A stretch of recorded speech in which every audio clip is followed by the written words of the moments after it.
PUBG tournament PPS pro hub season 3 থেকে আপনাদের সবাইকে স্বাগত জানাচ্ছি। আমি তানভীর হাসান। আমার সামনে দেখতে পাচ্ছেন জলজল করছে একটা চ্যাম্পিয়ন ট্রফি। এই চ্যাম্পিয়ন ট্রফিটার জন্যই কিন্তু এখানে 19টা টিম লড়াই করছে, অর্থাৎ প্রায় 95 জন প্লেয়ার কিন্তু এখানে অবস্থান করছে এবং এটার প্রাইজ মানি কিন্তু রাখা হয়েছে 1 লাখ টাকা। আমার সামনে দেখতে পাচ্ছেন অনেক দর্শক বসে আছে যারা কিনা লাইভ স্ট্রিমিং দেখছেন, খেলাটা উপভোগ করছেন।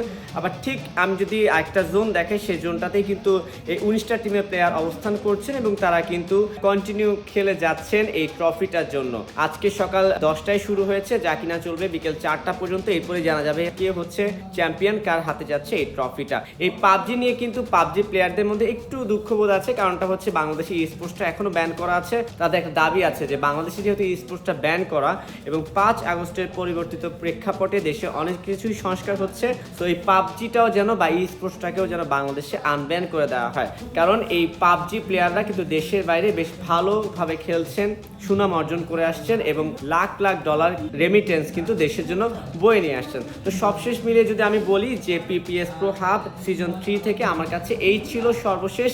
কে জিতবে এই টুর্নামেন্টের চ্যাম্পিয়ন টাইটেলটি সেটা জানতে হলে কিন্তু আপনাকে চোখ রাখতে হবে সময়ের গল্পে।